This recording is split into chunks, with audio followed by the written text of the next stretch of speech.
Imagine for a second that you are holding a remote control, Okay. but it's not, for your TV. It's a remote control for your entire reality. Oh, wow. Okay. Yeah. And on this remote, there's this like very specific mute button. And if you press it, you could instantly filter out everything ugly, everything evil, and just, every single negative element in the whole universe. That's quite the remote. Right. So the question for you is, would you press it? And I mean, if you did, what would actually be left? It's a really profound thought experiment, honestly. You're basically asking if we have the power to edit our own existence just by choosing what we pay attention to. Exactly. And welcome to your deep dive. You handed us this massive stack of notes on a philosophical text. And our mission today is to really figure out how this spiritual manifesto operates as a literal roadmap for filtering your reality. Right, yeah.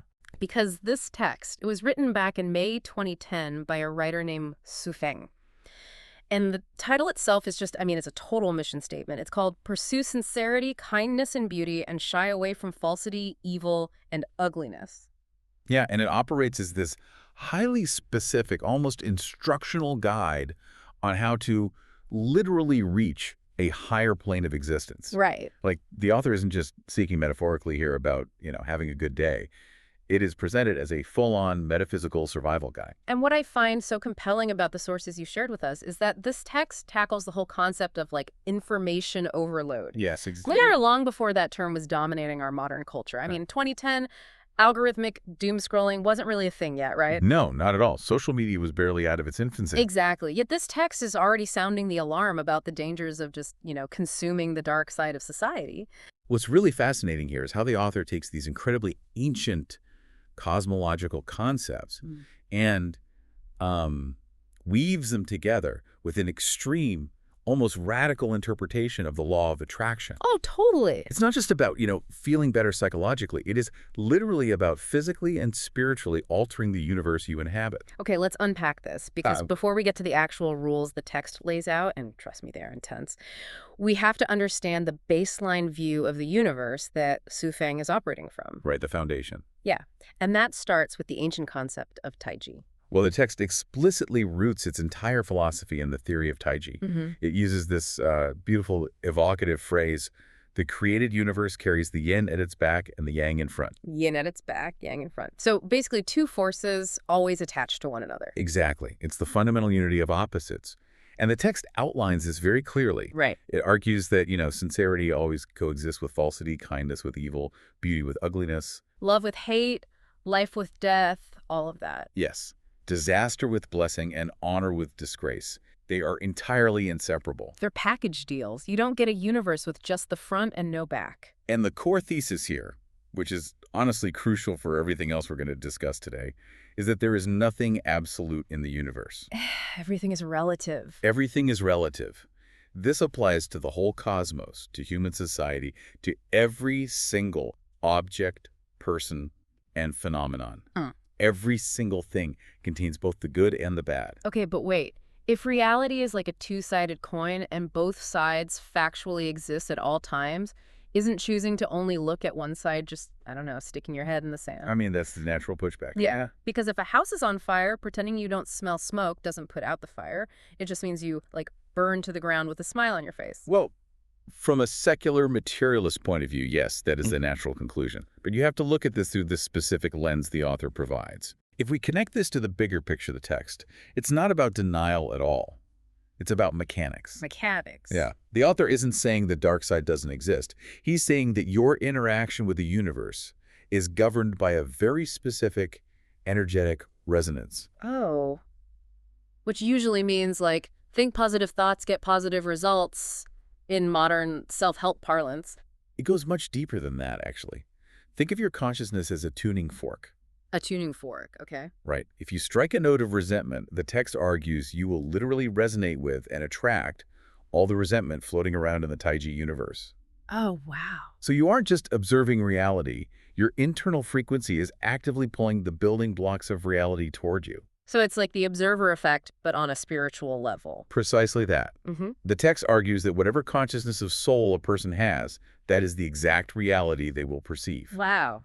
It operates on the principle that, Birds of a feather flock together. It explicitly states that an ugly soul can only see an ugly world. While a beautiful soul can see a beautiful world, Exactly. you literally are what you focus on. You aren't just ignoring reality, you are selecting which reality you actively inhabit. And those who are, as the text says, heading for heaven, are those who consciously chase the sun and escape the darkness. Right. Whether they are looking at nature or society or even a specific person, they actively choose to only see the sincerity, beauty, and love. And they just block the rest out. Yeah, they intentionally ignore the falsity, the resentment, the hypocrisy, Yeah. because observing those things forces their tuning fork to vibrate at the wrong frequency. See, here's where it gets really interesting, because the text doesn't just, leave this as some vague, abstract philosophy. It doesn't just say, be positive and good things will happen. No, it is highly structured. Yeah, it provides 8 highly specific, actionable rules. And before we dive into those rules, we really need to clarify who the author is addressing. The text refers to its followers as Chanyuan celestials. Chanyuan celestials, which sounds incredibly esoteric. It does, but it serves a specific purpose. It treats the reader not just as a, passive consumer of philosophy, but as a spiritual practitioner. Someone actively trying to ascend. Right, trying to ascend to a celestial or heavenly state. So to become a Chanyuan celestial, you have to follow these 8 rules to strictly curate your conscious input. It's like applying a brutal algorithmic filter to your own life. That's a great way to put it. You're blocking the real-world trolls. You're deliberately programming your own mental feed. Let's break down how this reality audit actually works, because it starts with a massive purge of your social circle. Yeah, the social filter is arguably the most demanding aspect of the entire philosophy. It really is. The text instructs followers to never search for the dark side of society and never expose the ugly side of human nature. You're supposed to compliment rather than find fault. But then it goes further. It provides this comprehensive list of who to avoid. It says to stay away from people who grumble, who gossip, who are listless or lack energy. It gets even more specific. Yeah, stay away from the arrogant, the selfish, and this one is the most striking to me. Stay away from the sorrowful. The sorrowful is a profound boundary to set. I mean, from a conventional standpoint, avoiding the sorrowful might seem entirely lacking in empathy. Absolutely. Basically, if I follow this rule, I can't go to my family Thanksgiving, I can't log on to social media, and I would have to avoid the break room at work entirely. Yeah, you'd have to isolate yourself from a lot of normal life. If someone is having a hard time and grieving, I literally have to walk the other way. It is a brutal mandate. It is, but within the logic of this text, absorbing someone else's sorrow means feeding your own internal yin. Like drinking their poison. You're practically drinking their poison, yes. The text insists that you must associate only with the youthful, the humble, the hopeful, and the optimistic. It actually says these optimistic, generous people are, quote, the closest to the greatest creator. Because they vibrate at the frequency of the yang.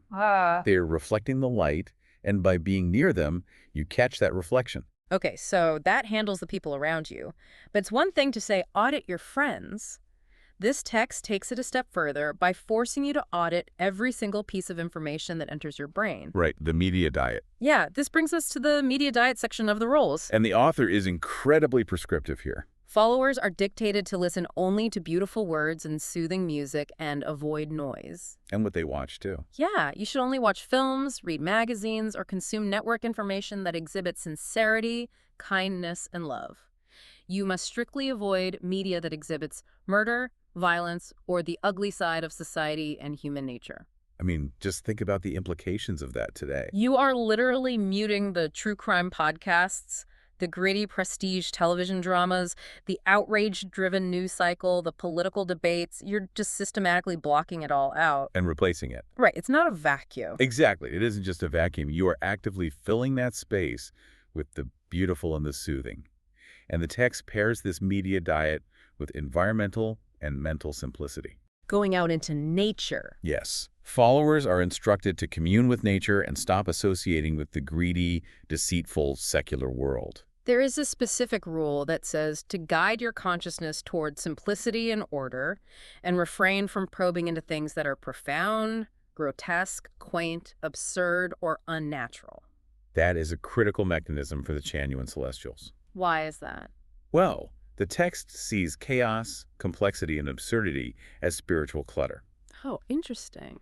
By forcing optimism, which is another specific rule, maintaining a positive attitude and outright rejecting negative emotions, you are engaging in rigorous psychological conditioning. You're systematically starving your internal yin and feeding your yang. Exactly. The author explicitly states that an orderly consciousness creates an orderly world. Huh. By filtering out the chaotic, the grotesque, the sorrowful, and the negative, the practitioner is literally constructing an orderly world inside their own mind. Because of that tuning fork effect we discussed earlier. Right, that internal order then becomes their perceived external reality. But, okay, let's play this out. If a person successfully follows all of these rules, if they completely filter out the grumblers, the violence, the absurdity, and all the world's darkness, where does that actually leave them? That is the big question. Like, what is the end result of all this filtering? This raises an important point, and it's where the text makes a very controversial, radical pivot. Okay. It shifts the entire blame for the state of reality away from the external world and places it entirely on the individual. This line from your sources stopped me in my tracks. Quote, "There is nothing wrong with the world. We are the ones that are at fault." It is a stunning reversal. Totally. We usually think of ourselves as victims of a flawed world, navigating systems that are broken or unfair. But this text says the world is exactly as it should be. It's a perfect reflection of Taiji, containing both good and evil in equilibrium. So if I'm seeing evil, If you are surrounded by evil, it is because of what the text calls the evil eye. the metaphor it uses is so vivid. It says, if you have an evil eye, everything around will be evil. If you have a heart of Buddha, you can see Buddha everywhere. Therefore, if you perceive the world as fundamentally wrong or broken, the flaw is actually in your perception, in your consciousness. Wait, so the darkness is only there because you are illuminating it with your attention. According to this philosophy, yes. So what does this all mean for how a Chanyuan celestial actually lives their daily life? Because if the world isn't broken, I guess you don't need to try and fix it. That leads to the ultimate lifestyle result described in the text. Followers must completely reject ambition. All ambition. All of it. They must not seek fame, interest, position, or power. They are instructed to live a completely ordinary life, content with what they have. And crucially, not aiming to own anything in the human world. Yes, it's a total radical detachment. They are instructed to not complain, not expose society, not find fault with others, just like live an ordinary, quiet life and keep a clean soul, even if the world around them is full of hypocrisy and lies. Because their ultimate goal is not located in this secular world at all. Let's talk about the destination. Okay. Because the whole point of this reality filter is to reach these very specific spiritual realms. The text explicitly mentions them. It does. Instead of focusing on the suffering of the human world, the animal world, or hell, followers are supposed to read the author's accounts of the 1,000-year world, the 10,000-year world, and the celestial island continent of the Elysium world. These are the higher dimensions. Mm-hmm. And this explains why the detachment from secular society is so necessary for a Chanyuan celestial. But this is where I really struggle with the core logic. Oh, how so? Well, if the ultimate ambition of this philosophy is to have absolutely no worldly ambition, and if we are explicitly instructed to ignore the unfortunate states of the human and animal worlds, aren't we just abandoning those who need help? I see what you mean. I mean, if everyone who is kind and sincere just turns away from the darkness to focus on the celestial island continent who's left to help the people suffering in the dark. That tension is the central paradox of the entire text. Right. From a modern, socially conscious perspective, it definitely reads as an abdication of duty. Yeah, exactly. But to understand it, we really have to look through the Lifechanyuan's lens. The goal of this philosophy is not to transform the secular world. The goal is to transcend it. Transcending versus transforming. Exactly. The text literally ends with a command. Run toward the celestial island continent. Wow. Run toward it. Yeah. If you engage with the world's ugliness, even with the noble intention to fight it, or fix it, or save people from it, you are still focusing your consciousness on ugliness. So you're feeding the yin. You are feeding the yin. You are tangling yourself in the chaos of the lower realm. You are absorbing the very thing you are trying to defeat. It's like trying to clean up an oil spill by swimming in it. You're just going to get covered in oil. According to the mechanics laid out here, yes. Engaging with the darkness taints your own soul. It anchors you to this reality. So you just have to leave it behind. The only way to truly defeat the darkness in your own existence is to completely withdraw your attention from it, purify your own consciousness, and elevate yourself out of this realm entirely. Wow, it really is a complete paradigm shift. You aren't a warrior fighting the shadows. You are an astronaut just trying to achieve escape velocity. Oh, that is a brilliant way to conceptualize it. Thanks. I mean, you're just shedding the weight of the secular world to float upward to the Elysium world. Yeah, the Chanyuan celestial views worldly engagement, even activism or charity that focuses on suffering, as a gravitational pull keeping them from their true destination. Well, we have covered a massive amount of ground today unpacking the notes you shared with us. We really have. We started with the universal Taiji principle, the idea that the universe carries yin at its back and yang in front, meaning, good and evil are always intertwined in this grand cosmic physics engine. Always connected. Right. And then we walk through the rigorous 8 rules for the Chanyuan Celestials, learning how they meticulously curate their social circles, audit their media diet, and even, police their own thoughts to maintain an orderly consciousness. And we explored the radical conclusion that the world itself isn't broken, our perception is. Right, the evil eye. Exactly. By refusing to engage with the darkness and tuning their internal frequency only to the light, followers aim to live a profoundly ordinary, detached life in the secular world. All while preparing to transmigrate to the 1,000-year world, or the celestial island continent. Yeah. It is a philosophy of ultimate filtration, which honestly brings us right back to that imaginary remote control from the beginning. The mute button? Yeah, we've seen what this text promises if you press the mute button on the world's ugliness, but I want to leave you with the final lingering question to mull over on your own. The thought experiment to take with you. Exactly. Imagine if every single person in the world adopted this exact philosophy. If we all collectively refused to look at the ugly, the evil, and the societal darkness, and we all only focused our attention on beauty and kindness, what would actually happen? That's a great question. Would the darkness naturally starve to death from a total lack of attention? Or would it just grow unchecked in the shadows, thriving while all the good people were busy looking the other way? It is the ultimate question of whether attention is the fuel for darkness or the spotlight that keeps it at bay.